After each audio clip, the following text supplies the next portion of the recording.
30 juin 1960 et 30 juin 2019, 59 après, l'homme politique congolais plutôt, a toujours immature. Et quand est-ce que on a la conscience de qu'on a congolais, donc peu importe, dans le domaine de vie, aux allés, aux allés commerce, maman bipupula, aux allés chégé, aux allés coopérants, aux allés chauffeurs, aux allés enseignants, soldats, policiers, hommes politiques, directeur d'entreprise publique, à l'État, quand est-ce qu'on a conscience et reluka robunda pour na individualité surtout mais pour na intérêt en boka na Congo démocratique to kotala ba policier na République ya France de République française azana salaire à $3,500 sans compter avantage muso oya koza nango l'état foute la kaendako mais oya biso azana salaire ya $40 azo futa ndako yemoko soins médicaux yemoko les policiers comme Mouyib a commencé à n'importe quoi comme Mabatou a commis criminel. Bozube mundu qui bo doté pour nanini ba konzambo kanabiso bazaki préparé pour na gérer Congo. Mais balingi mativi, balingi matikoze, balingi mativisme ou baza se faire remarquer et pas batu pendant que bozoko représenter et l'autre côté. Quand est-ce que Mboka na biso ko changer ce qui to tie maboko na charité biso nyozo pour na koluka ko libérer Mboka na biso Congo démocratique plateforme la Muka ou ezaki plateforme électorale à un moment donné comme plateforme politique après nomination à Félix Antoine Tshilombo Tshisekedi ba décider babi que non to que voler na carte d'institution et comme politique pour na raison ni peut ezaki pour intérêt à nani Moïse Katumbi a outi place à utaki ko zonga nakasi ya école Congo démocratique akiti na Katanga mais na Katanga depuis akitaki en tant que coordonnateur il y a liboso par rapport à ndenge babongisaki masolo na bango azoko sala eloko moko te constant obiso sali na compte ya Lamuka plutôt tozomoka ya Mazemba betaki Léopard betaki avoyaki ya Zambi na Félix tout ça position ezo ebanate Moïse Katumbi sali déclaration officielle à lobby que azo sala opposition républicaine na une mission tout un objectif ya réconcilier Martin Fayulu Madidi Wazali leader na ye na kati ya Lamuka a réconcilier na Tshilombo nani atindaki et rozala pour l'intérêt nani avantage nani pe nani rozala perdre na mokolo lelo likamezo ko pesa kokoso balobi plateforme Lamuka et Panzani pourquoi Panzani Martin Fayulu Madidi a komeli a seli correspondance moko a komeli Tshilombo balobi ke a reconnaître ye logo la président de la République démocratique du Congo pe asengi ye alukela ye poste moko boye asala nani amplifier loko na Moïse Katumbi a utilisé ndeko Francis Kalombo un des proches à Joseph Kabila Kabange na plateau nga nazali nga moti nazali na muto ndeko mino benga nga bobi kenete luka ye kaka a défendre to pe apesa biso point de vue par rapport na ngo parce que biso to malade nga na lembi ba appel na lembi ba message na lembi pe kokoma na lembi ke non na kita na résidence officielle ya Martin Fayulu Madidi pas président élu na kutana na maître Nico Maengele hein na échanger par rapport à sujet oyo. Mon invité, bonjour. Bonjour mon amboka, bonjour Dosta TV, bonjour na ba combattant résistant nyonso na mikili ya Europa, Amerika, Asia, na Afrika. Bonjour na président Fayulu Ingeta. Bonne nuit tonao. Santé na ngia malamu te parce que santé na biso ya lié na santé ekolo. Tango to koyoka na est ba militaire rwandais ba kokota obe kokota na Minembwe ban oya biso bandeko ba kokufa ba mai ba ko défendre à la limite de leur capacité mais koto oyo ba ko distraire bato na makambo ya ba mikanda dans la complot.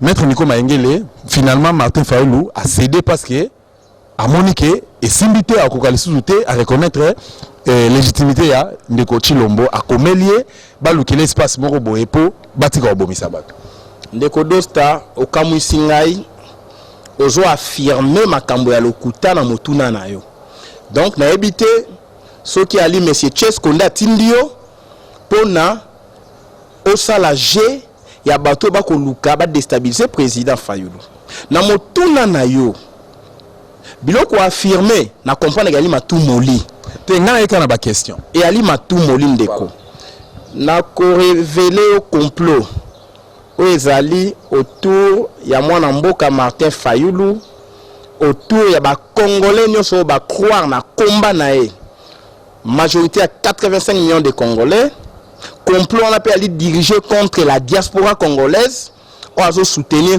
combat ya résistance na combat ya vérité des urnes objectif ya complot ali créer la zizanie la démobilisation jeter les discrédits sur la personnalité et la popularité à présent Fayulu.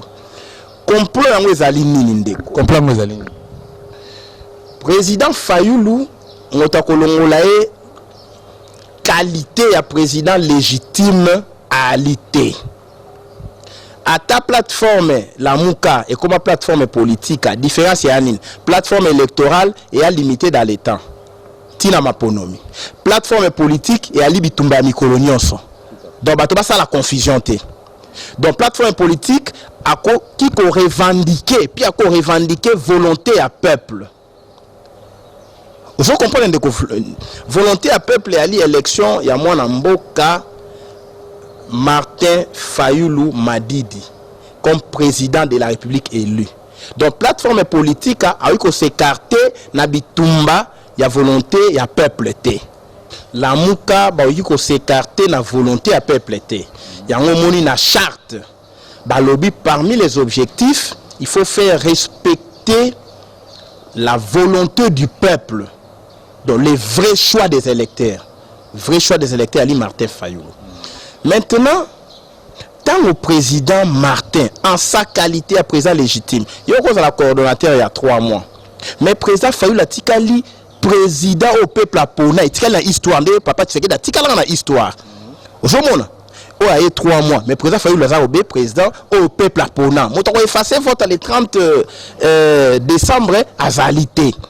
Nde au monarchie président Fayulu tango azongaki to yamba comme président de la République élu quand ça la meeting na Sainte-Thérèse tango le 28 avril le 28 avril tango mwana mboka Bemba Zongi président de la République a lobby boyambaye comme moko ya Lamuka sika oyo problème est outi wapi problème est outi na jalousie c'est ça le complot.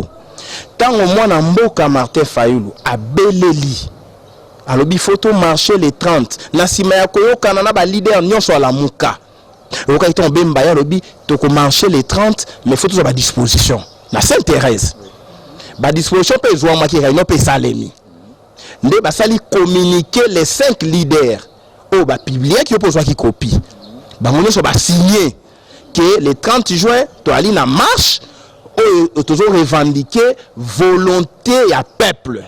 Bah comment qu'il l'ignorant? Tout faire respecter volonté à peuple.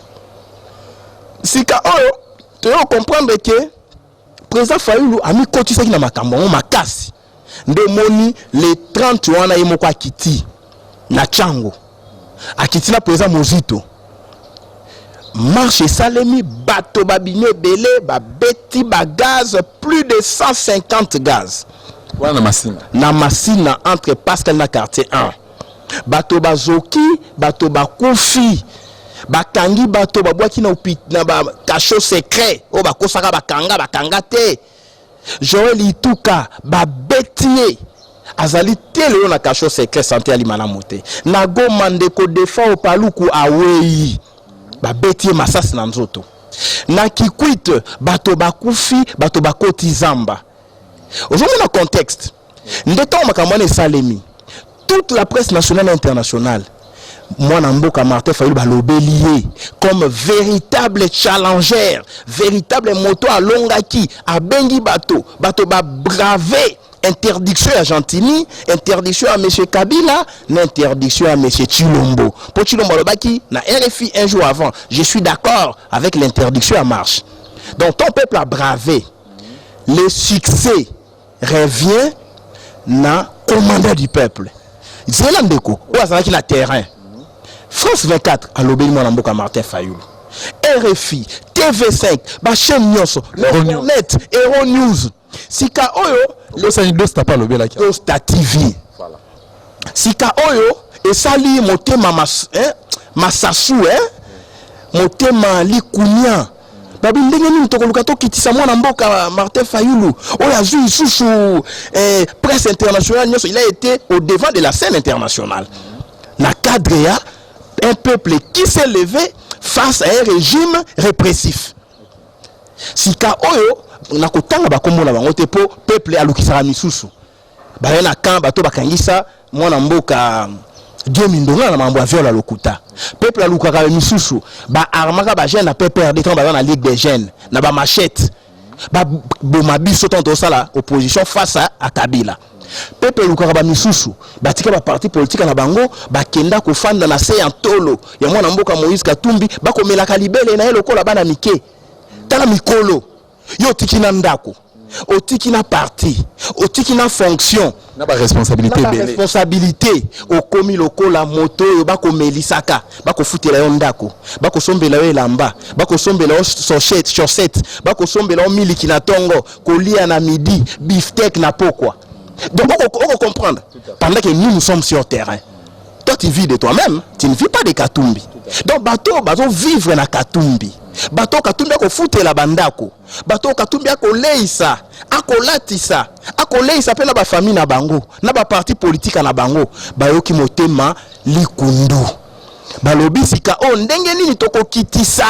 Mwana mboka Martin Fayulu na se ya makolo to nyatae nde babimisi makambo ya mukanda otobeta. Maître Nico Mayengele, avant de beta lisola mukanda marche il y a les 30 juin le 30 juin passé, mais Bemba s'engagé que que non asengi na mutuno sa s'engagé, mais qu'est-ce qui fait que Martin Fayulu se retrouve gaga na muzitu Bemba zuvol akegemena tomoni même na katanga kuna place na fief ya Moïse Katumbi aza absent ya mboka na ebiti soki bozalaki saisi to président Elias azaki saisi toki sango aza na Égypte akinde Égypte bazaki na Zambie na Félix aki Égypte tout ça.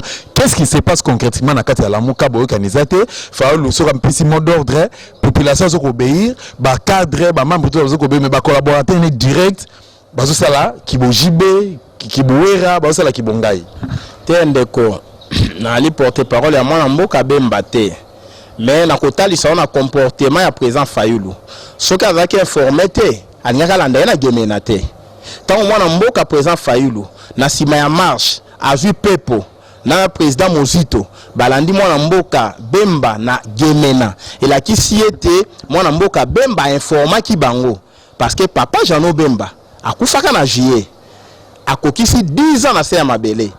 Mwana mboka Bemba akendaki kobongisa makambo wana po ekoincidaki le 30 na le 1er juillet.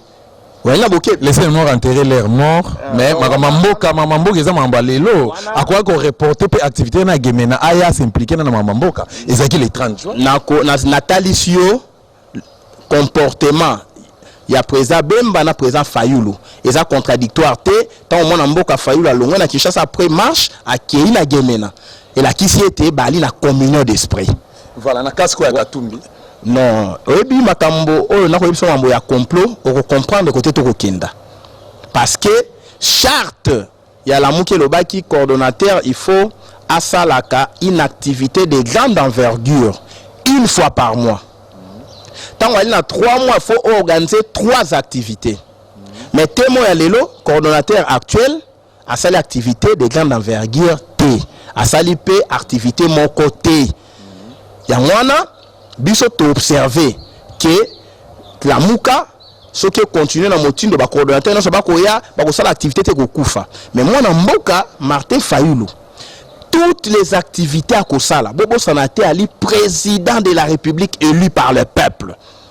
Ce que le binga qui ressemble na ecclésia catholique pour la messe ya ndeko defao ou ya kufi defao paluku ou ya kufi na Goma. Beaucoup pe qui c'est? Oh non, il y a un coordonnateur, il y a un messe pour la montée à kufi. T'as la confusion. Ce qui est ali coordonnateur en fonction de beaucoup pe qui c'est à marcher. Pour moi, on a Mozito, ali coordonnateur, à marcher, c'est le problème. Si vous avez la capacité à marcher, kolukate au bomba, incapacité, il y a moto ciment, il y a activisme, bocacité, moi, on a présent élu. Tout ça, on a attendu. On a complot. Le 29 déjà, Bakati chaîne ya présent Mozito. Chaîne RTVS 1.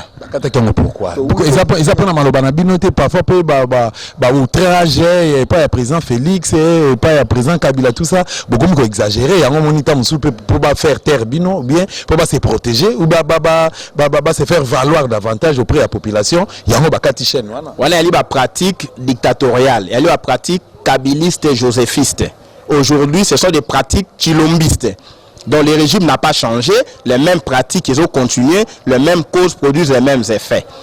Donc émission ce qui est choqué beaucoup tinda mise en demeure na chaîne beaucoup sanctionner présentateur mais beaucoup quand la chaîne a un problème chaîne est la société vous comprenez mais beaucoup arbitrairement non aner injonction de la présidence de la République ce sont les mêmes pratiques à Kabila ndeko continue mokanda oyo ceux qui journaliste a eu zoomé en haut caméraman alipe moto ya presse mokanda oyo babilisi mokanda oyo pona nini pona ba effacer mwana mboka Martin réalité ba déplacer débat makambo ya le 30 juin ndenge babomi bato succès ya mwana mboka Martin Fayulu ndenge mokili mbaye kolobela ye comme moponomi ya solo ya peuple ba déplacer débat baya nango na makambo ya buzoba nde omoni mais mwana mboka niko mayengele contenant mukanda oyo ezani ni pe nani asinyaki yango na kokoba yango moni soki eloko longoli yango na contexte na yango ekomi prétexte mokanda oyo ezali signé Martin Fayulu et ali lettre T adressé na mototé ezali nini gas a commis proposition de sortie de crise na ko talisa pourquoi commis proposition de sortie de crise et puis a commis la ki nani na contexte nini et produire effet toté pourquoi bobimisi yango lelo alors que document to publié yango déjà kala tango document ezaki publié na mois mai 2 mois passés tango mwana mboka Martin Fayulu a sali déclaration bingane na gagné vérité des urnes égale 1 récomptage des voix 2 les élections anticipées to communiquer biso ba communicateur to biso ki ba récolter ba voix te élection anticipée pour to que élection anticipée c'est ni oyoté mota ko ndima susu ko na inanga te to une élection anticipée cour constitutionnel oyoté to sala be mission na yo et lobama même na spécial la muka to lobi yango Félix a ça la 50 parce que a gagné quitté comme il y a le président légal c'est-à-dire va publier na CENI va publier na cour constitutionnelle moi na mboka Martin Fayulu le président légitime c'est-à-dire au peuple a poni to départager bango na élection anticipée de moi na mboka tango ko avancer ba idée wana ba bengisier na monseigneur Bokundoa président Katumbi président Bemba président Mozito président Matungulu à l'époque Nambusa Nyamwisi na président Katumbi tala ngai ba bengisi ngai basengi ngai proposition sortie à crise na proposer bino bango nyonso bazo mokanda o bango nyonso bato bakoloba wana bali na pouvoir ya décision te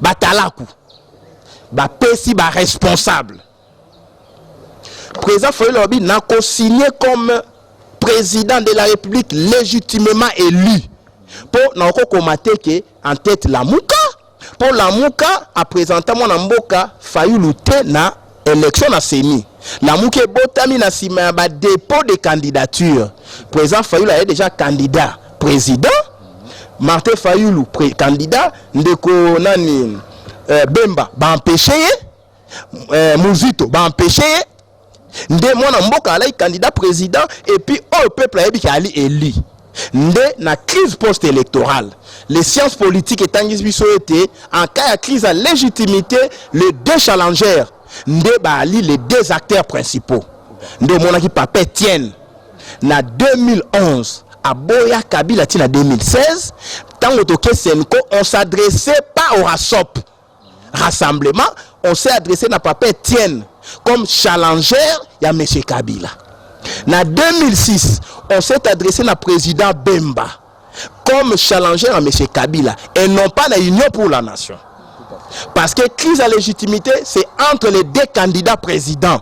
Obakowe la Bokonzi. De moi Mboka Martin Fayulu, en cette qualité, a signé à lobby, na PESI, na SCC, na PESI, na envoyé spécial à la communauté internationale, ministre britannique, na ambassadeur britannique, dans la proposition de sortie à crise. Là, on reconnaître M. Kabila comme président, M. Félix. Tu as courté mandat, tu as une élection anticipée.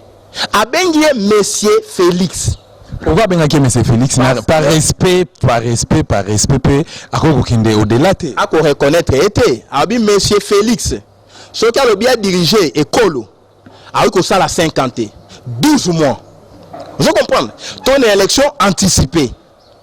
Ton bon la CENI. Ton bon la Cour constitutionnelle. Ton réformer défense et sécurité. Parce que vous avez armé dans la police, qui est impliqué dans la fraude électorale. Donc, ça la transfert de matériel. Tu revois la situation à droit de l'homme. Dès à lobby, tu organiser les nouvelles élections. Ces nouvelles élections seront ouvertes à tout le monde. Tu vois, les documents d'intérêt national. Bemba, il y a cause à la candidat. Katumbi, il y a cause à la candidat. Il y a un qui Bemba, il y a Katumbi. Mozu Tope, c'est la candidat. Mais c'est Chilombope, il y a candidat. Laissez-vous comprendre. Comme ça, tout ça, l'élection entre 12 à 18 mois. Mais avant tout ça, l'élection, tout ça, la CENI, mon sous. Bah, on peut s'en attendre de ko mukwege. Ani moto de azali pena l'intégrité morale. Bah, on peut s'en mon seul. Vraiment, bandeko batungi singa les jours comme la nuit, téléphone est chauffé, bah SMS par-ci par-là, Luka Maître Nico a ça la mise au point ou bien a pesa biso lumière na likambo oyo correspondance oyo Martin Fayulu la Komeli Tshisekedi il a un document destiné à Tshisekedi na talisio proposition de sortie de crise, c'est un document de travail. Voilà. Lettres à la cana objet, na destinataire, na date. Document de travail. Quand tu vas entrer même dans le ministère, quand tu vas gérer un jour, hein, ce qu'on s'allie note technique, ou la note technique adressée, hein, par exemple à son excellence, monsieur le ministre de X ou Y, objet au tché. Vous comprenez? Référence. Référence. Mais je mets quiconque au défi. Moi, toi, une lettre. Oh, monsieur, le président de la République. Fayulu a commis la Chilombo. Francis Kalombo azali pe juriste lokola yo asisa kina ILK awa a prêter serment na ye ababo ki na barwa matete akende ki na kisanga na prêter serment na ye mazaki dossier liboso comme client ezaki pasteur de Milesi eska kangama ki na ndolo pour na escroquerie mais a perdre na dossier na mais du moins aza juriste lokola yo. Est-ce que croyez-vous réellement que Francis Kalombo démonstration sali oyo abetaki libanda to eza lokuta moto atangi na sima ya bokonzi akotanga ndenge moko te na biso otanga na jeunesse oyebi tango kobeta masolo ya bato bayana Kabila balongwe bakie komela mabele ya monsieur Katumbi pendant plus de 5-10 ans bakobokola bango bazongi ba bébé bokomona bango elongi ya ba bébé mais nzoto ya bampaka elakisi ete ndeko bato wana bako agir na puissance de l'argent. Et ça, le col esprit Katumbi les fait parler. Vous comprenez? Nous devons les délivrer. Parce que, imagine-toi un seul instant. On a mouki, oh non, président Fayulu a négocié na Boutou, na moya ko bimisa bato bakufa. Maloba na bango yango na te. Na la kisho awa. Que président Fayulu, en tout cas, on a Félix T. Banda prêta serment. Au bafanda basola, membre politique à accord. Jamais. De deux, il n'y a jamais une lettre. Et puis, le Bible, il n'y a pas Félix Namoui. On comprend que c'est un aveu. On comprend que bateau, on a pas Chama Kelele, qui est le gouvernement provincial. Et si on a un opposant avant la ministre provincial, la Kinshasa, ça va aller, mettez Charles Mbutamutu. Allez, mettez ensemble. Balongolier. Tala bateau ko luka poste. Charles Mbutamutu, député provincial et ensemble, nommé ministre na Gentini Ngobila. Ok, na Katanga, comment on va ministre ensemble. Ok, na Kivu, comment on va ministre ensemble. Ce qu'on a une opposition, on va ministre na gouvernement provincial. Moto ko bunda pour na ba réforme. Moto ko bunda pour la vérité des urnes. Bolobité. To nyatae, to bimisé le ko la moto ko luka poste. Président Fayulu à l'objet, il y a ko travailler na gouvernement ya Félix jamais. Mais là, il y a précision détail. Justement. Parce que vous confondez. Tant que vous au moins après la crise, hein, la culture spécialisée. Neti, Conseil national de suivi. Il y a Kabila. Na scène ça. Non! Une structure qui ne relève même pas du président de la République.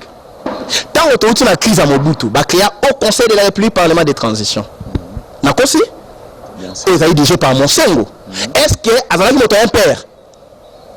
ozomona ke bato mayele na bango esuki obe na molai ba billet vert oyo bakopesaka bango soki baretire mwa billet c'est fini mayele esi. Maître Nico Mayengele tolandaki lisusu Jean-Claude ndeko autaki na prison récemment awa ndeko autaki na prison les lazo défendre Katumbi mais lobi na Katumbi babundaki makasi basonné makasi il par le bic il a un dossier contre Martin Fayulu Madidi soki lelo toboyi oboyi point de vue to déclaration Francis Kalombo ndeko Jean-Claude Muyambo il par le bic a exposé le sous Martin Fayulu Madidi sikoyo soki Moïse Katumbi azaki na tort to Francis Kalombo solution azaki pe na tort Muyambo pas azaki na tort ma to basiko Madidi azali mosantu ndeko na linga osala débat ba kombo ya batote mais okotanga ba kombo ezali sale na république comment ça oyebi ete na lopoto na lobaka on ne quitte jamais Kabila. Il vous détache dans l'opposition et se sert de vous en cas de nécessité. Race de versatiles, inconsidérés et vomis par les Congolais normaux. Donc autant la batoyo, bali vomi par les Congolais normaux. Oyebi, comment mso otanga, ngala yebi président Muyambo, na yebi ya komaka lettre contre Moïse Katumbi. On a dénoncé Katange Koufi, Katumbi a pillé. Vous comprendre? Si qu'on yo moto, nan no commis lettre mo sous-souté et annulé ba lettre o ya liboso. Boni ko défendre moto yo présenté comme bourreau. Laissez-vous comprendre. Laissez-vous comprendre. Il y a le bakate Katumbi ali satana moto mabe abuki je kamina abuki ekolo abuki Katanga bimisi ba lettre belé.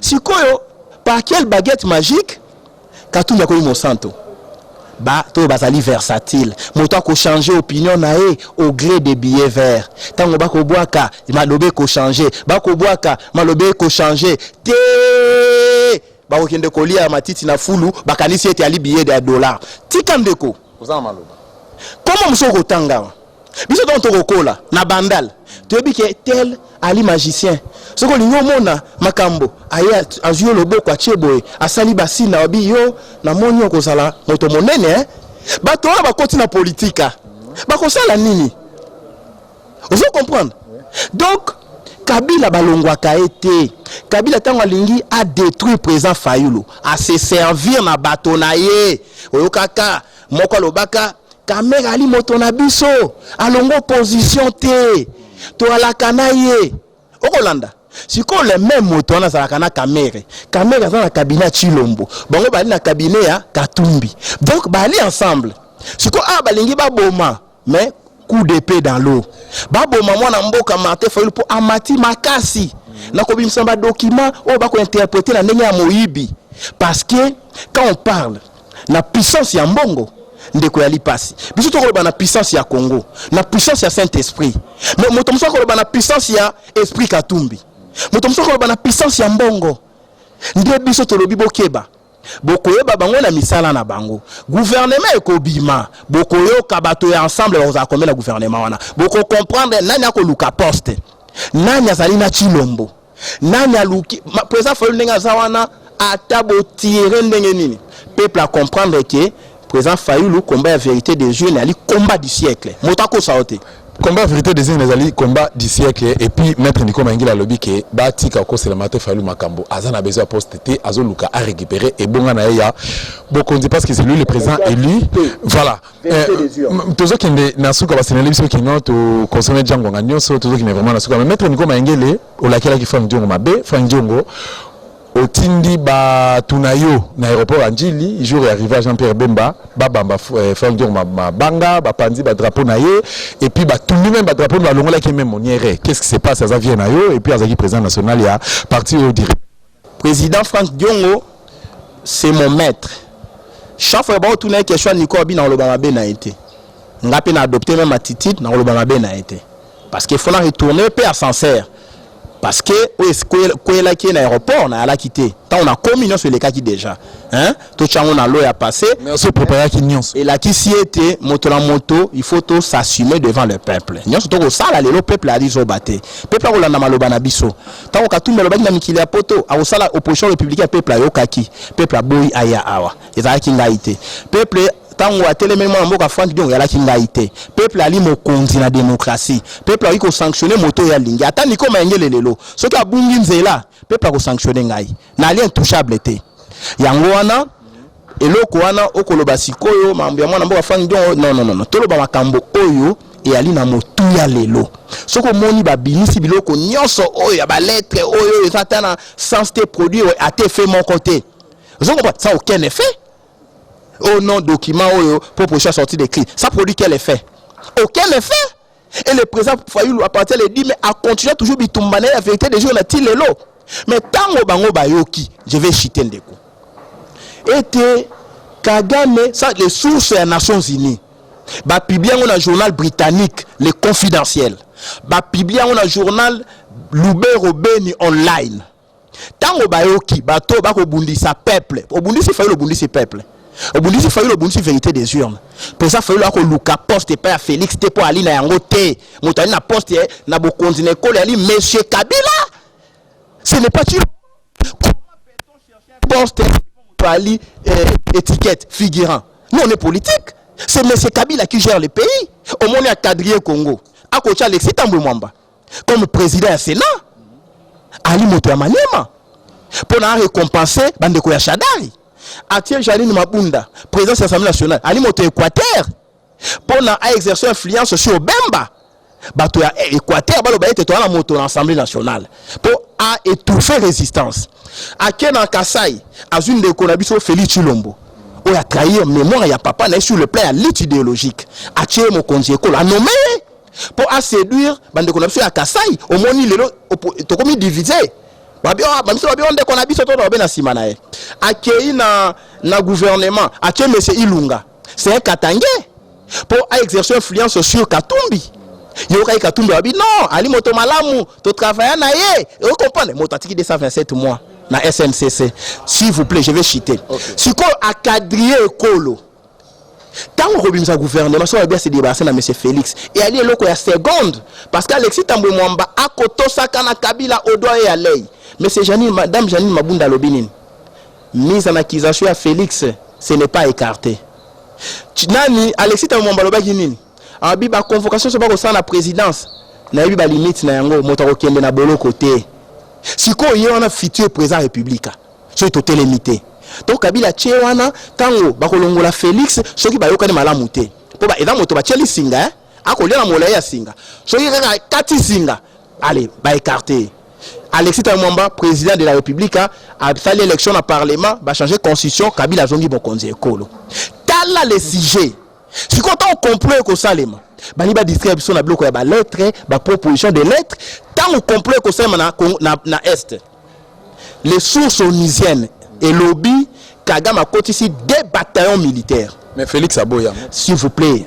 Akondima bien sûr akondima yango te na minembe bato ba okufa bitumbe salemi non oyebi avantage na biso na bino ya linini le Congo profond nous appelle na minembe ba ko benga te ba kotsa ba soda kamera ko saka on alongwe na parlement parce que ba militaire rwandais ba koti le là li directeur ya cabinet ba militaire rwandais ba koti alongwe tala ndenge moto ali rattraper na histoire. Mais tu ko landa za Robert tu ko sala réunion sécuritaire kuna na ngambo ya Minembo et na est ya mboka na biso Congo démocratique kuna et accoucher toujours sourire ou comment? Ba komo mususu yoko tangaka yeko pesa ka posa ya ko sanza mboka est occupé. Le pays est occupé. Monsieur Kagame na uti ko landa ngai moko. Alobi il faut ko kumisa Félix ali mo konjo ayena ba changement. Assigné accord et partenariat na biso ba voisin. Accord on le qui na parlement té. Gouvernement réalité. Il y a ko signé ka accord secret. Mon collègue Kozongela abengi sa peuple. Kagame a commissionné. Abit mais pourquoi ne pas croire à Félix? Tant on a accord il y a partenariat na biso. Tant on a accord na Rwanda. Ba militaire ba koti. Ba militaire ba koti. peuple amoni bango bitumba salami la minembwe ba Rwandais ba kufi ba image yali siko autant il a signé accord avec le parlement il crime la haute trahison parce que armée étrangère kokota na mboka ya batoté sans qu'on informer peuple sans qu'on informer parlement te amayuya tango ya ko boya ko bimisa gouvernement ba ko kosaina na bato FCC a premier responsable de tous les départements de la République parce que quand le gouvernement est alité il y a les démissionnaires hier ceux qui m'ont ebimi sur instruction du président de la République 180 millions Nali Bengalete bimi sur instruction du président de la République ba ko charger un jour ba ko c'est pour la corruption détournement tant que ma sécurité et que se poser ministre intérieur Basile Oloba ngana alaki démissionnaire yemo konde mokonzi tant que makambo ya défense et que se poser tant que babomi bato na marche à les 30 ba ko le gouvernement a démissionnaire tant que ba tunie mais ndenge nini ba arrêter na yo ordonnance na yo za exécuter té yo ka réponse yemoko mais il y a pas de gouvernement. Est-ce que vous comprenez? Si le gouvernement est athée, il y a aussi une ordonnance pour l'année. Est-ce que l'ordonnance est présente pour exécuter en haut? Il faut que le gouvernement soit athée parce que vous qui contre-saint. Hein? Il y a le Premier ministre. Bolobi, l'ordonnance du président est contre-signée par le Premier ministre. Quand il y a contre-saint, c'est-à-dire le Premier ministre endosse la responsabilité du gouvernement. Tant qu'on a mon roulage, je vais chiter. Bakotobola ba piné dans zéla babi. Ah, donc ba continue ba piné. Pour ba toboli ba piné à mon mboka Martin Fayulu. Na ba baïonnette, na baïonnette bo sema na mbongo na bisote. Pour na yango tolobi, il faut toter ma comme un seul homme, mais mon mboka Martin Fayulu continue le combat à vérité des yeux, na motako sayote. Bato ba ko lobasio Martin Fayulu peuple pe ayoka kabangote. Misusu ba ali banganga ya kisi misusu ba ali bato batangi na kimukolo misusu ba koma ba bébé politika ba komela na tolo ya mwana ndeko nani Katumbi au mandat négocié le 27 ans hein totike lié le 27 à organiser activité de grande envergure motapeki c'est pas son en écolo à alité parce que bitumba lelo so za na Congo te okozo ba peuple pona kozo ba peuple te yaka na terrain bengisa marche sala meeting Tokoyoka. Merci beaucoup maître Nico Mayengele. Tozokota na kati mama ya masolo na biso na profiter na même opportunité na interpeller ba résistant nyonso oyo ba benga ba déranger ngai entre autres partenaire officiel ya Dosta Télévision Mama Catherine Engwanda Oazali à partir des États-Unis ba résistant nyonso ingeta mama de Boulonné na bosa nyote bino nyonso ba biso belé boyebike na bike bokoma ba Dostine bokoma mpe ba Doster na bosa nité notre chauffeur officiel ndeko Gires na bosa nité Jean Mbemba na sima ya caméra ingeta maman nanga personnel hein ma maman quoi maman Jeannette Kouelo na famille Kouelo maman Brigitte mon grand frère propre Gauthier Kouelo Maurice Kouelo na pisino ba mbote belé bino ba bonné to pe ba fidèle à Dosta Télévision merci na ba conseil sage et merci surtout na soutien na bino à l'égard à Dosta Télévision.